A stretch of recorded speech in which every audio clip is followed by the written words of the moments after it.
Satu, segala kegelisahan kita adalah modal utama untuk bikin konten apapun. Yang kedua adalah kalau kita beda, kita akan sendirian. Nah, karena Kambing Jantan buku yang beda, blog pertama yang dibukuin, komedi yang beda pada saat itu buku pertama juga yang bisa terbit dengan gue elo yang... Sore teman-teman, assalamualaikum. Sekarang aku lagi ada di Senayan City mau nonton talk show-nya si Raditya Dika. Di sini juga banyak games yang bisa kalian ikuti. Ini temanku lagi ikut games dan aku pun juga ikut setelah dia main.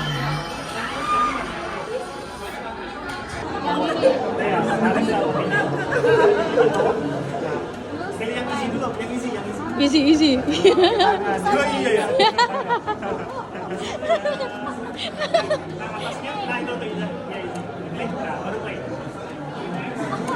Oke, nggak perlu dipencet lagi ya, tinggal ditebas ngikutin arahannya. Nah, itu bisa. Cantik, Asik. kanan, atas, bawah, kanan.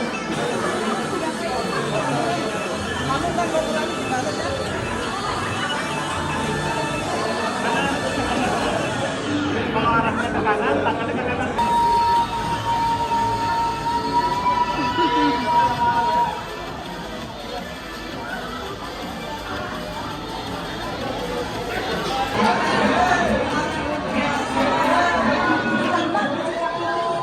Ini dinner box kita tukerin di sini.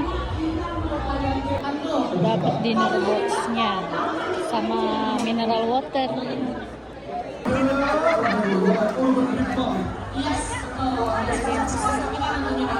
Kamu dapat apa?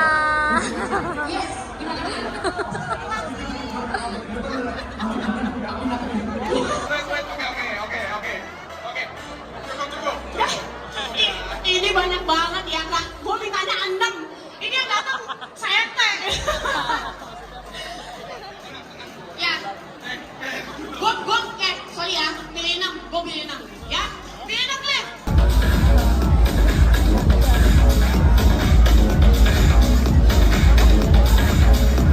Masih dari The Host City Jakarta, kita sambut MC kita kali ini, Lucy dan Cliff. Selamat malam dan sekali lagi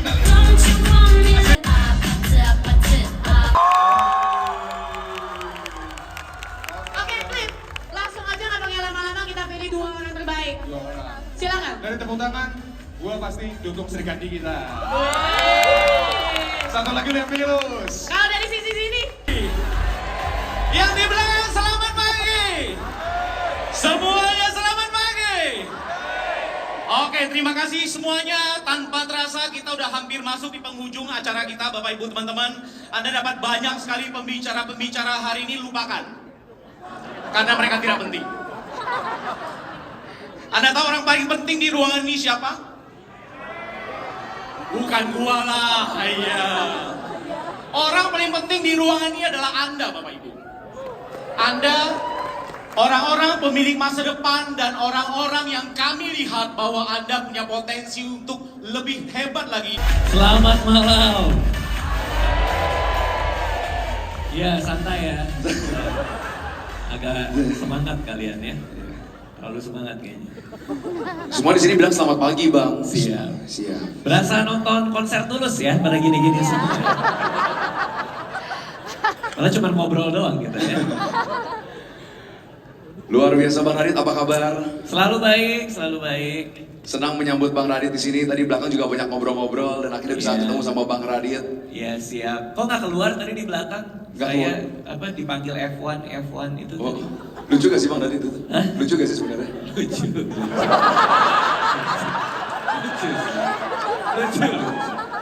Lucu banget itu.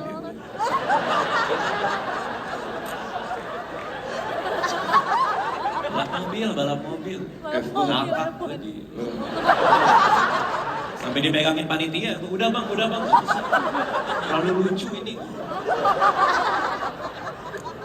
Punya air tuh lucu. Jangan. Udah. Di lantai gue. Security megangin. Gitu. Makasih ya, Iya Bang. sama-sama. Lo kayak gak percaya sih. Dulu tuh gue pernah ikut stand up comedy juga sebetulnya. Oke, terus apa yang terjadi? Astagfirullahaladzim. Apa yang terjadi? Ikut apa kompetisi? Ikut kompetisi. Jadi Oke. teman-teman bisa lihat kalau di YouTube tuh ada ketawa Evan Novrado. Oh, di judul YouTube-nya. Penampilan baik Evan Novrado. Berapa peserta waktu itu? 10 Bang. 10. Lo juara? 10. Terus ada komennya yang bilang, makasih ya Bang, menit ketiga gue udah mau tidur. Gue boleh guling-guling lagi gak deh? Ini pelawak semua nih. Ini kena acara kumpul pelawak jangan-jangan. Kita mau ngobrolin apa? Iya, bro? ngobrol ya Bang Radit. Iya. Ya, Bang Radit, kita tahu Bang Radit udah punya banyak karya. Siap. Dari dulu, siapa yang suka nonton Malam Minggu Miko? Siapa yang membaca bukunya Kambing Jantan? Itu pertama ya, Kambing Jantan tuh tahun 2005. Gue umur 7 tahun. Saya setengah botak semua tuh ya. saya. Aku pada mantul dari tadi gue lihat. Boleh yang lebih baru gak sih? Iya. Apa cerita cintaku? Oh, iya. Gue ada stand up. Siapa yang nonton Cerita Cintaku? Siapa yang baca buku Mimpi $1 juta? Itu Salah orang.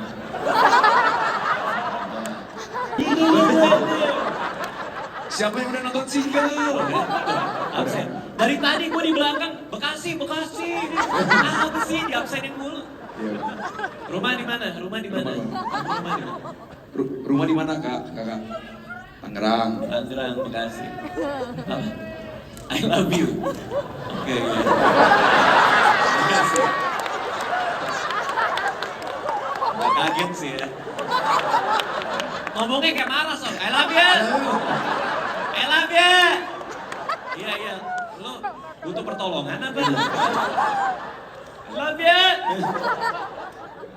Kayak gak ada rasa gitu. Bang, ini gue boleh nanya gak? Bang Radit dengan segala backgroundnya, apa yang memutuskan Bang Radit waktu itu untuk terjun ke dunia entertainment Bang? Dengan semua background gue, Iya. Kenapa ke entertainment ya? Waktu itu gue suka nulis dari SD. Jadi dulu kebiasaan gue SD itu gue suka nulis diary. Pas kelas 4 SD. Punya teman sebangku, cowok juga. Ya. Tiap pulang sekolah kita tukeran diary. Bosan sih. Lo tadi I love you, sekarang sih.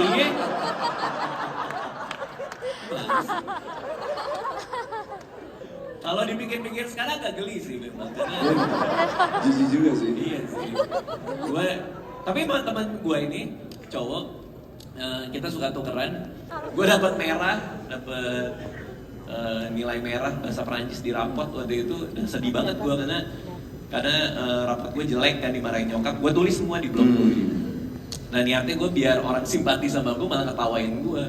Bodoh banget lo gini segala macem. Oke, akhirnya gue dapat formula itu. Artinya tragedi yang gue alamin, kegelisahan yang gue alamin, kalau gue jadiin tulisan itu bisa membuat orang terhibur lah gitu ya.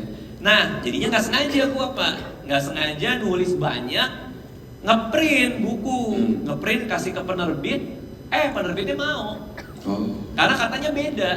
Zaman gue terbitin buku, kalau tadi 2005 ada yang baca kami. Tapi itu moto yang gue pegang teguh sih. Satu, segala kegelisahan kita adalah modal utama untuk bikin konten apapun. Yang kedua adalah kalau kita beda, kita akan sendirian. Nah karena Kambing Jantan buku yang beda, blog pertama yang dibukuin, komedi yang beda pada saat itu buku pertama juga yang bisa terbit dengan gue elo. Yang lain kan saya, aku, ini gue elo. Seancur itu tata bahasanya ya, tapi akhirnya terbit.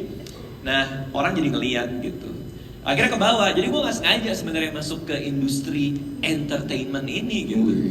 Ketika gue stand up komedi, gue juga nggak sengaja. Sekarang kan gue stand up di mana-mana nih. Ketika gue stand up itu hanya karena ketika promo buku itu sepi, nggak ada yang mau nonton. Akhirnya gue pikir gimana ya biar orang mau datang ke acara gue ini gitu. Gue biasanya di pesta-pesta buku Pak. Ada acara-acara pesta kita udah rapiin skrip ya. Wah, gue nggak ngerti apa-apa gue. Orang pikir gue ngerti, gue nggak tahu apa-apa. Kadang gue ngasal banget ngambil gambarnya. Datang tiba-tiba asisten suradara, datang bawa lighting. Asradanya datang, asisten suradara, disingkatnya Asrada. Asrada datang terus nyamperin gue sebagai suradaranya kan. Bang Radit, kita mau mulai scene pertama. Kita ngambil dari mana nih? Ini master shot dulu apa covernya dulu apa gimana? Sebentar, gue bilang, gue ke WC dulu, gue google. Ngomong apa sih kampret tadi? Gue nggak ngerti satu pun. Gak ngerti satu pun. Orang gue kuliahnya politik, disuruh begini-begini. Kalau ngelobi warga bisa gue, tapi ya. Tapi ini kan masalah syuting teknis. Akhirnya gue di kamar mandi lama, gue google aja apa tadi master. Turun gue manggil dia sini gue bilang, iya bang, lu kan Asradanya, lu seharusnya ngerti lah. Kita bilang.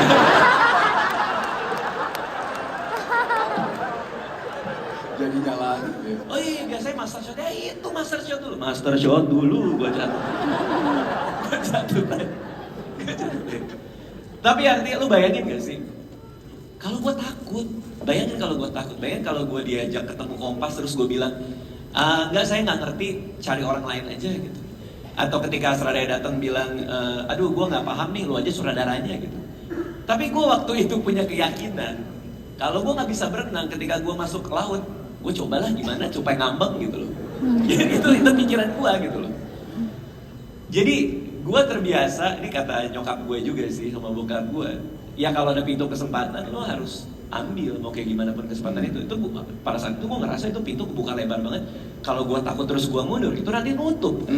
Akhirnya gue nekat aja. Nggak taunya rame ditonton orang, dibeli sampai season 2. Wow.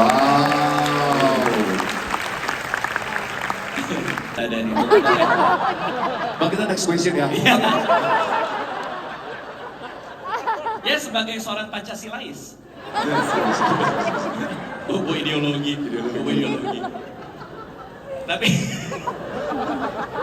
Tapi gini, kalau gue coba menangkap pertanyaan lo ya, maksudnya adalah kalau kita beda, kadang kita suka ragu sama diri sendiri kan? Iya, itu bahasanya. Karena orang lain tidak melakukan itu. Yes.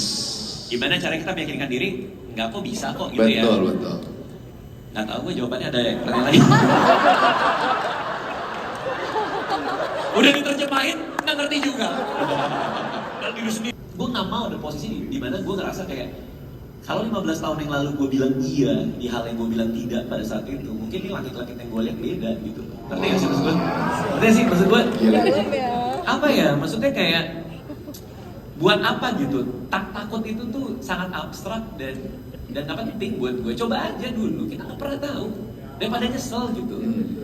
Iya, nah itulah kenapa kalau ada orang datang ke gue terus bilang, bang gue pengen jadi stand up comedian, pengen bikin konten lucu di Instagram, tapi aku takut bang, nanti dibilang gak lucu. Gak apa-apa, bikin aja. Kalaupun gak lucu apa resikonya? Paling dikucilkan masyarakat. Dimusuhin, diusir dari kampung.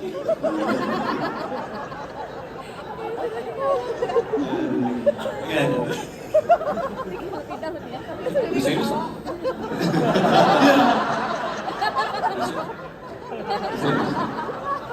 Jatuh. Tapi ya lo. Receh juga lo ya. Tapi yang paling penting yang ketika kita ngelakuin rasanya kayak main-main. Tapi orang ngelihat kayak kerja. Di situ kita udah dapat hidup yang kita mau. Wow. Oke. Artinya apa? Apa bedanya main sama kerja? Main itu kalau kita ngelakuin gak dibayar gak apa-apa. Kerja itu kayaknya gue perlu deh karena gue butuh gajinya, gitu kan. Nah poinnya adalah gimana cara kita menemukan pekerjaan di mana lo tuh kayak bermain rasanya. Nah stand up comedy itu buat gue bikin konten di YouTube sama dokter sama apa segala macam. The joy of doing it aja udah fulfilling. Artinya apa? Artinya ketika gue di atas panggung gue ngelakuin itu bahagianya udah cukup. Nah kalau kita udah nemu itu, maka bekerja jadi gak relevan. Karena kerja itu udah bukan kata buat kita. Kita bermain, tapi kita ada uang. Oke. Nah, pertanyaan lo tadi, gue nggak tahu apa nyambungnya. Apa tadi? Kok jadi ke situ ya? Apa tadi? Gue nggak tahu pertanyaan. Kayaknya bisa sih kita coba hal abstrak yang mengancam kebahagiaan kita. Dan kadang-kadang nggak pernah terjadi juga, kan yang kita takutin. Yes, betul. Ya artinya itu sih, belajar untuk tahu bahwa rasa takut itu bisa dikalahkan dengan ingin tahu kita, gitu aja sih sebenarnya. Menghilangkan rasa takut dalam diri kita. Betul. Supaya bisa jadi bahagia. Siap. Satu tips Bang, terakhir dari Bang Radit agar generasi muda bisa merencanakan kehidupan yang positif dan bahagia. Sama aja sih pertanyaannya. Sama aja sih. Cuma dibolak-balik doang sih kayaknya ya.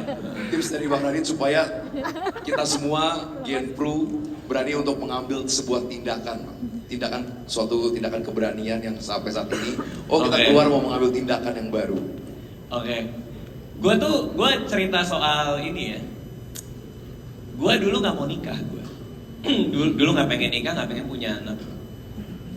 Sampai akhirnya di suatu sore gue lagi jalan sama Anissa Aziza sama pacar gue pada saat itu di Pondok Indah Mall. Dari Pondok Indah Mall kita pergi gitu kan naik mobil. Terus gue mikir kan, oh gila gue pacaran sama dia 5 tahun gak pernah berantem. Dan 5 tahun ini gue bahagia-bahagia aja. Kenapa gak selamanya bahagia ya gitu, gue mikir gitu. Terus gue ngeliat Anissa, gue bilang, Beb, gue bilang ya kan. Ya, Beb. Karena gue lupa namanya jadi Beb aja. Sayang, gue bilang, kita nikah aja yuk, gue bilang gitu. Nah itu momen ngebekas banget di kepala gue. Ngebekas karena belakangan gue baru tahu bahwa yang seharusnya dilakukan adalah will you marry me, tau gak yang? Iya tahu, yang jongkok-jongkok gitu. Yang jongkok-jongkok terus sakit pinggang gitu kan. Jadilah itu dibahas selalu tuh. Setiap ada adegan film yang will you marry me, kamu gak gitu? Iya, aku gak. Jadilah sebelum nonton film Netflix apapun, gue nonton duluan lembaga sensor gue. Tapi artinya apa? Artinya untuk yakin sama sesuatu, lo butuh reason, lo butuh alasan. Gitu. Dan Anissa adalah alasan gue untuk akhirnya nikah, punya anak, dan gue nggak pernah lebih bahagia dibanding sekarang ini ya. Wow. Gue ngomong gitu takutnya direkam dia ke Anissa aja. Aslinya pusing sumpah. Kenapa nih handuk di kasur? Aku nggak tahu, bukan aku. Kaos kaki lagi di sini ya. Iya. Nah teman-teman, saya mau remind lagi kepada teman-teman ya, untuk mengabadikan segala acara pada hari ini, teman-teman boleh banget untuk tag @gen.2 ya. Jadi kita bisa kalian juga follow Instagramnya.